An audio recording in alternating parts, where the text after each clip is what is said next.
We're exploring Tribeca today, which stands for Triangle Below the Canal Street, and the borders are Chambers Street on the south, Canal Street on the north, Broadway on the east side, and then Hudson River on the west.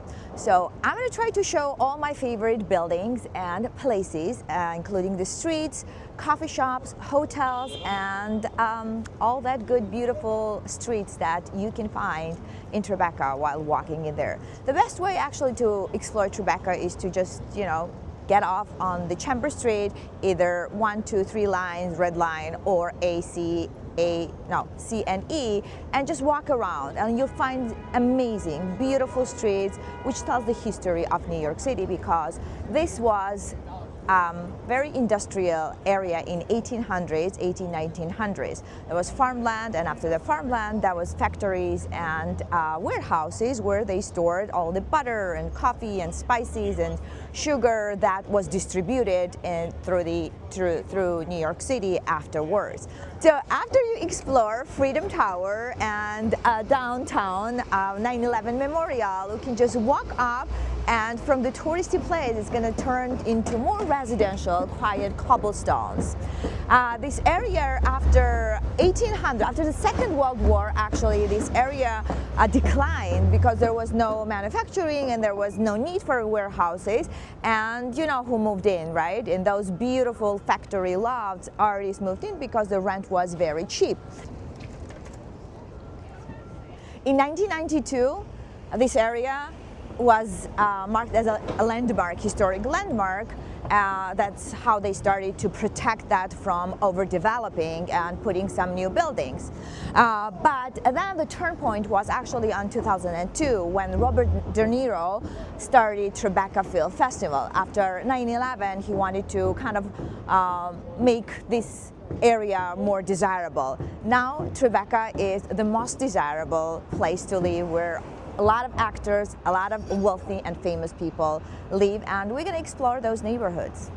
Tribeca is filled with cast iron buildings because of the factories and warehouses. It was cheap to build, and also it was fire resistant. That's why you can find the most amount of the cast iron buildings in Tribeca when you walk there.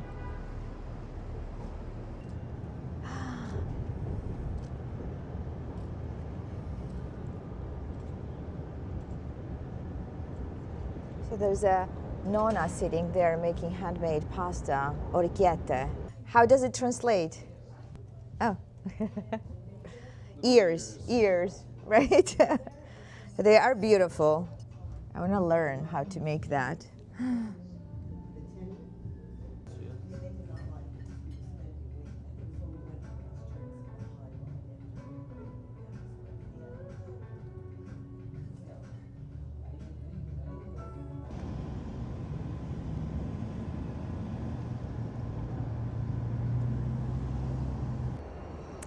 There is no sign outside, but on 88 Franklin Street there is this very interesting and cool place called AIRE Ancient Baths.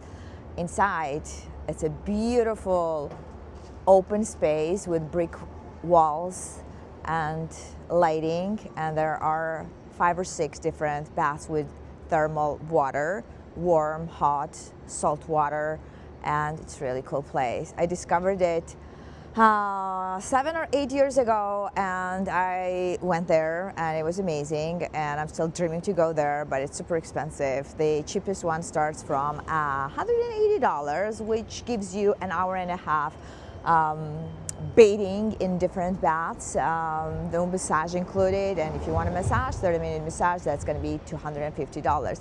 We're going to go in there and see how that looks now and if anything changed. I'm not sure if we're supposed to film it here, but we'll find out.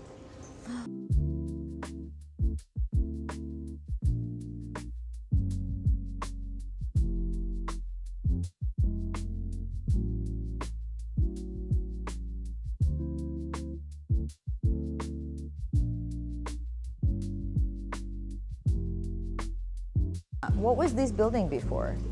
This one was an old textile factory. Textile factory. That opened in the 19th century. So it's an expansion. I'm not sure if you were here after we expanded. I read about that there was an expansion, that they added more baths, and what else? It's just a general expansion. There's a new wing to with a new bath. It's a skylight bath.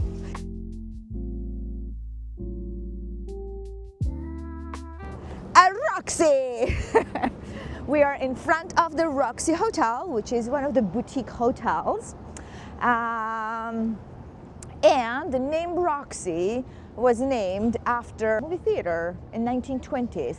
So there is a really good movie theater inside the hotel, and they also are playing jazz, have like Sunday brunches.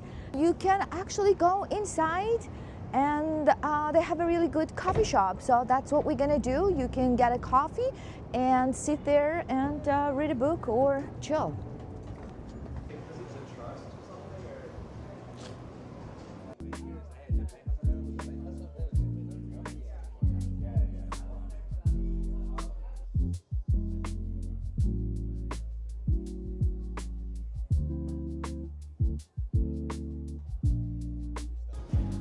I'm going to show you the movie theater downstairs.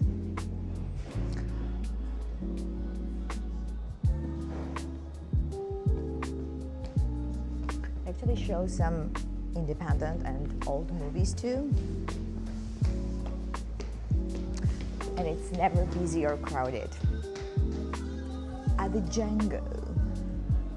The Django is actually the jazz club. Oh, there is a jazz club here. Closed, of course, obviously. Let's go to the bathroom. Oh, the cinema.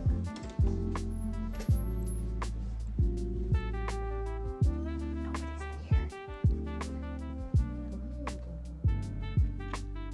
Okay. Is there a light?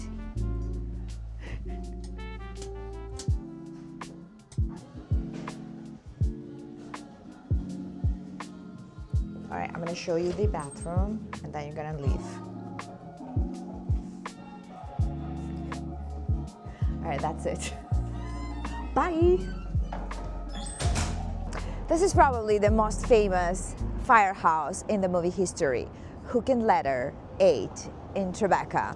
This place was picked because it was in the old historic building, and when they shoot the movie in 1980s, this was not as developed. It was still nitty-gritty place, and they wanted that kind of look, nice red door there, and some quiet street, which was unmistakably New York City. So a lot of people come here to just take pictures. They only shoot the exterior. The interior shots were done in LA, but they were shooting, and then there still was a working firehouse, and actually it is still working firehouse.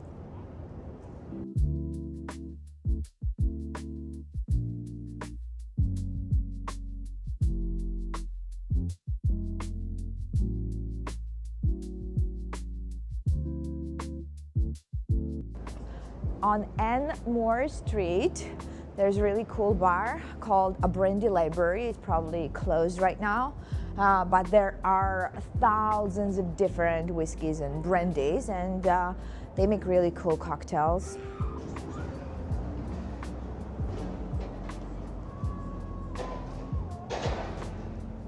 It's 187 Franklin Street, this building, really cool architecture. So it was built in 1992, but I love how it matches the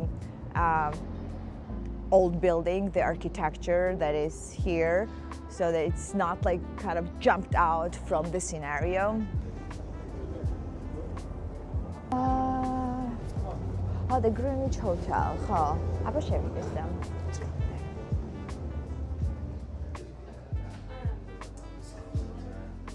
There is a Japanese spa. Yes. Yeah, how to get there? Absolutely. If you follow this hallway to the elevators in the back corner, spa button will get you down there.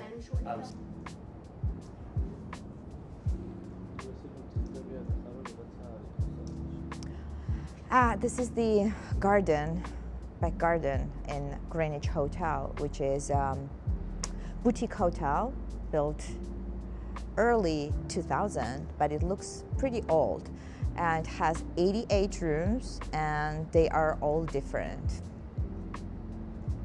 So on the corner of Greenwich and Harrison Street, there are little townhouses that were transported from Washington Street.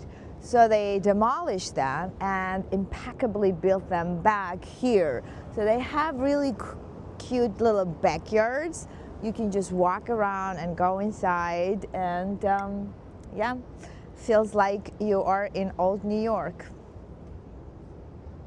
So from Harrison Street, you can go into very cool little spot, Staple Street, and there is this beautiful old bridge, one of the bridges that are left in New York City. Oh, it's closed.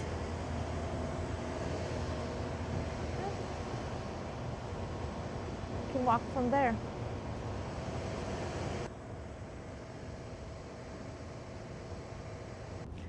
Staple Street, isn't it beautiful? They probably need to fix the road, but other than that, it's so nice. And before you enter here on that side, Duane Street, there is a Laughing Man coffee shop. I was there yesterday to try their coffee because their story is really good. It was founded by Hugh Jackman in 2011 as the promise to Ethiopian farmer Dukale, called Laughing Man Coffee. So it's a fair trade coffee, and most of the profit goes to fund the education and other projects in the countries where they bring the coffee beans. I was not impressed with the place though. I didn't like the interior. I didn't like that they didn't serve in beautiful mugs. It was just paper cups. It was a pretty busy place. Where is it? Oh, right there. Laughing Man Coffee, right over there. But it's a quite popular coffee place for people who live in Tribeca. Okay, let's continue. And again, I know I repeat myself, but the best way to discover any place or any city or any neighborhood is to just walk around, get lost, and that's how you find some amazing places and architecture and building, and meet some people too, if you want to meet anybody.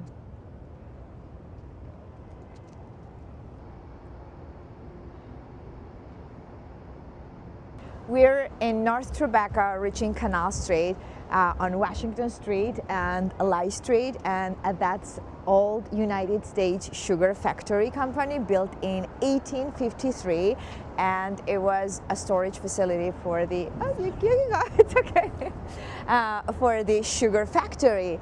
And of course, in 2001, it turned into the condos and the residential apartments. So, but it still looks beautiful, and I remember when I saw it like 10 years ago, I just loved this building and was taking pictures, and I'm so happy to discover it now. We're at the corner of Washington and Watt Street, very close to Hudson River, and I just discovered this beautiful building built in 1891, and it was a shoe warehouse, built for the shoe warehouse. Can you imagine this for the warehouse? Like, it's just so beautiful. And then in the 1970s, actually this was one of the first buildings, old buildings that turned into the residential buildings when Tribeca started to turn from warehouse area to the residential buildings. So on the first floor, we just discovered a Maxwell Social, which is a members only private club, beautiful inside, and you pay $200. Anybody can do that. You become the member and you can work there, you can host the parties, you can do cooking classes. They have a beautiful kitchen and really nice interior. So.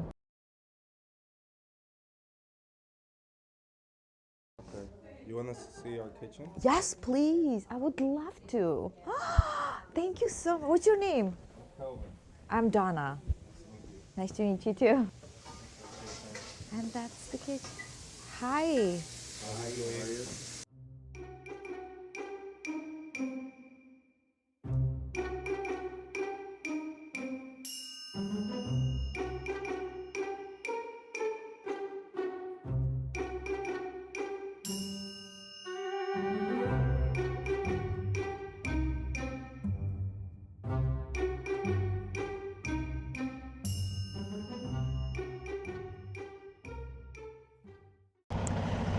right on the corner of Canal Street, unexpectedly, you'll find out some old federal style brick buildings from 1828, and because it's historical landmark, nobody can destroy them. Thank God for that.